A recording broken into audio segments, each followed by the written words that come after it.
Welcome back to new Pakistan. नाज़रीन, पाकिस्तान के नौजवानों में टैलेंट की कोई कमी नहीं है और ये हम सभी जानते हैं। और एक ऐसी एक मिसाल गुज़श्ता साल कराची के मशहरे के बेटे की है जिन्होंने एक बड़ा एजाज़ अपने नाम करके कायम की थी।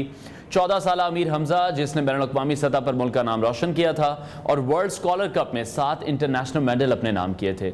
अमीर हमजा ने वर्ल्ड स्कॉलर कप में तहरीरी और तकरीरी मुकाबले में 4 सोने और 3 चांदी के तमगे जीते। इस साल भी Pakistani students world scholar cup में शरीक हो रहे हैं। वर्ल्ड स्कॉलर कप एक बैनुल-अक़वामी तालीमी प्रोग्राम है जिसमें 82 से ज़्यादा ममालिक के तालिब इल्म हिस्सा लेते हैं, जिसको डैनियल बर्डी चुवास्की ने 2006 में कायम किया, जिसके वो खुद सदर भी हैं।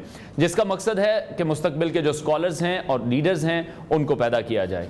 इस प्रोग्राम और मुकाबले के ज़रिए अपने अंदर की उन सलाहियतों को उजागर करना है जिनका उनको खुद पता नहीं होता कि वो सलाहियतें उनमें मौजूद हैं। इस प्लेटफॉर्म पर दुनिया की मुख्तलिफ तहजीबों के लोगों को इकट्ठा भी किया जाता है ताकि मुख्तलिफ ख़यालात और मौज़ूआत ज़ेर बहस लाए जा सकें।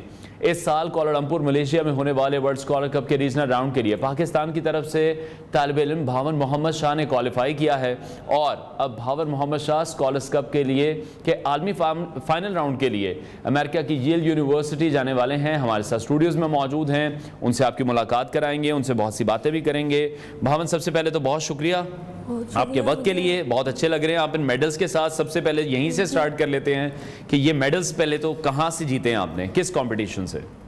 ये एक जो है मेरा ये रीजनल राउंड में था, वो स्कॉलर्स बाउल में ये होता है, वो एक क्विज़ होता है, स्क्रीन के ऊपर एक क्विज़ होता है, फिर वो आपको क्लिकर देते हैं। ठीक है। आप क्लिकर से थ्रू आंसर करते हैं। ठीक है। और एक मेरा था क्रिया, वो best debater in my age. फिर एक ये है एक क्रिएटिव राइटिंग वाला, ये रीजनल वाला था। इसमें क्रिएटिव राइटिंग का वो देते हैं, वो आपको टॉपिक्स देते हैं तो उसके बारे में आपने लिखना होता है। चलें, टॉपिक्स भी मैं आपसे पूछता हूँ। सबसे पहले तो ये बताएं कि आपकी उम्र कितनी है और कौन सी क्लास में पढ़ रहे हैं आप? मेरी उम्र 11 साल है। ठीक है। मैं 7th क्लास में पढ़ रहा हूँ। ठीक हो गया। अच्छा, अब टॉपिक्स की तरफ आते हैं कि वो जो टॉपिक्स आपको लिखने के लिए देते हैं वो कौन से होते हैं? जो क्रिएटिव राइटिंग में होते हैं सोशल स्टडीज़। ठीक है। फिर एक आर्ट्स लिटरेचर है। ठीक है। फिर एक साइंस टेक्नोलॉजी। ठीक तो है। ये 3 करते हैं, तो आपकी टीम ने ना अलग-अलग चूज़ करना होता है। ठीक है। अच्छा, बच्चों को तो आजकल हम देख रहे हैं कि वो गेमिंग पर हैं या फ़ोन स्क्रीन टाइम बच्चों का बहुत ज़्यादा है या फिर वो ग्राउंड्स में खेल रहे हैं, तो इस साइड पर आप किस तरह से आ गए कि आपने कहा कि मैं इस प्रोफेशन की तरफ जाऊंगा या ये मुझे अच्छा लगता है?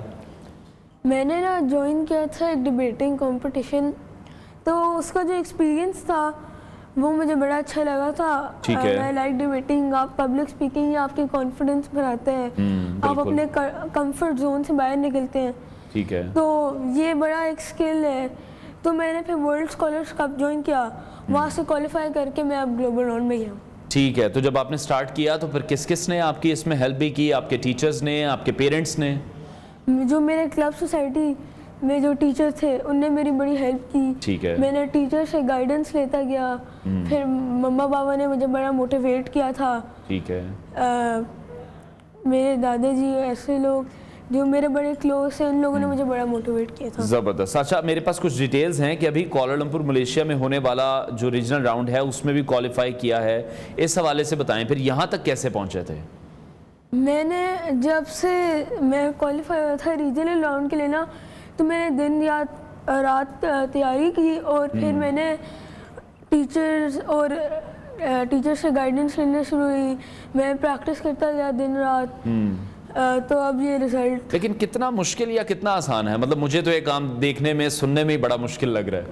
मुश्किल है, पर आप जितना एक्सपीरियंस आपका होता जाएगा उतना आपको आसान लगेगा। ठीक है। तो आसान है सीखना वैसे, क्योंकि बहुत से बच्चे आपको देख रहे हैं जो चाहते होंगे कि वो भी इस तरह से पार्ट लें, इस तरह के इंटरनेशनल राउंड्स में जाएं, अपने वालिदैन का नाम रोशन करें, पाकिस्तान का नाम रोशन करें। कितना आसान है या कितना मुश्किल है? उन्हें क्या गाइड करना चाहेंगे, क्या टिप देना चाहेंगे? मैं देना चाहूँगा, आपने हार से डरना नहीं है। अगर आप हारेंगे तो आप सीखेंगे कैसे जीतना है। आप अपने कंफर्ट जोन से बाहर निकलें। ठीक है। आप जब आप कोई भी कंपटीशन ज्वाइन करें, आपने कॉन्फिडेंट होना है। और दैट्स इट। अच्छा, पहले तो ये बताया ना कि ये जो 25-30 साल वाले एक शख्स की बातें हैं वो आप कैसे कर रहे हैं? मुझे तो ये नहीं समझ आ रहा कि 11 साल का बच्चा है और वो हमें ये कह रहा है कि हार से आपने नहीं डरना। ये बातें किसने सिखाई हैं? सर ये वैसे नॉर्मल ही होता है और आपने नहीं, ये नॉर्मल नहीं, आजकल के बच्चों को हम देख रहे हैं वो तो सिर्फ फ़ोन में घुसे हुए हैं। ये बिल्कुल भी नॉर्मल चीज़ नहीं है, मेरे लिए तो बिल्कुल नहीं, जो मैंने एक्सपीरियंस किया है। बहुत कम ऐसे बच्चे हैं जो ऐसा सोच रहे हैं, इतना पढ़ लिख रहे हैं।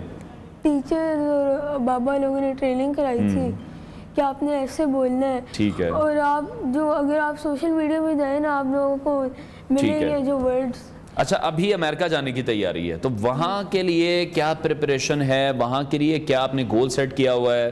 किस तरह से उस टूर्नामेंट को जीतना है? क्योंकि पहले भी हमने एक लड़के का जिक्र किया है, अमीर हमजा का, वो 7 मेडल लेके आए हैं। तो अब भावन हमारे लिए कितने मेडल लेकर आएंगे ताकि हम दोबारा फिर आपको अपने शो में भी बुलाएं? मैं तो अपनी अब पूरी कोशिश कर रहा हूँ। ठीक है, मैं ट्राई करूँगा एज मेनी मेडल में जीत पाऊँ।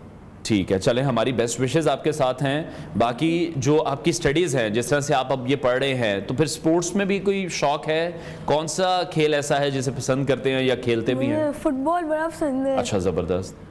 मुझे वो बड़ा पसंद है। फिर मुझे डॉज द बॉल, मैं एथलेटिक्स करता हूँ अपनी टीम पे। ठीक है, तो फुटबॉल की तरफ कैसे रुझान हुआ? क्योंकि हमारे यहाँ ज़्यादा जो रुझान है वो ज़रा क्रिकेट का ही है।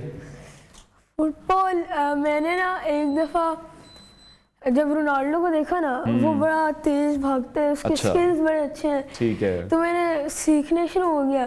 तो वो मुझे ऐसा स्पोर्ट लगा कि जैसे मुझे जिससे आपको किक मिली। हाँ ठीक है। जैसे मुझे किक मिली। ठीक मुझे है। बड़ा अच्छा स्पोर्ट लगा, ड्रिबलिंग और जगलिंग, शूटिंग।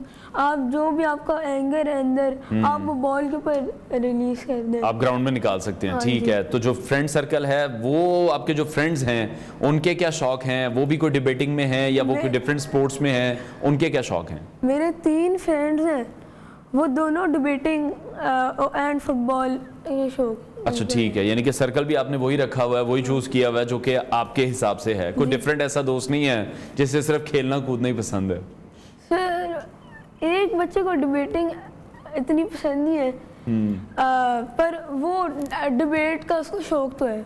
ठीक है, तो आप क्या देख रहे हैं पाकिस्तान में फ्यूचर कैसे है? जैसे अब आप भी जा रहे हैं इंटरनेशनल सतह पर पाकिस्तान को रिप्रेजेंट करने, फिर पहले भी अमीर हमजा भी गए हैं, तो आपको लग रहा है कि पाकिस्तान फिर इस फील्ड में भी आगे जा सकता है? पाकिस्तानी जरूर बच्चे आगे जा सकते हैं? जी, आगे जा सकते हैं। ठीक हो गया, चलें, बहुत शुक्रिया, थैंक यू सो मच। भावन मोहम्मद शाह हमारे साथ इन कॉन्वर्सेशन थे नाजरीन, और हमारी बेस्ट विशेज़ है उनके लिए। USA वो जा रहे हैं अपने इस कंपटीशन के लिए, और हम उम्मीद करते हैं कि वो पाकिस्तान के लिए ढेर सारे मेडल्स जीत के लाएं। ब्रेक लेते हैं, ब्रेक के बाद आपको दोबारा ज्वाइन करेंगे।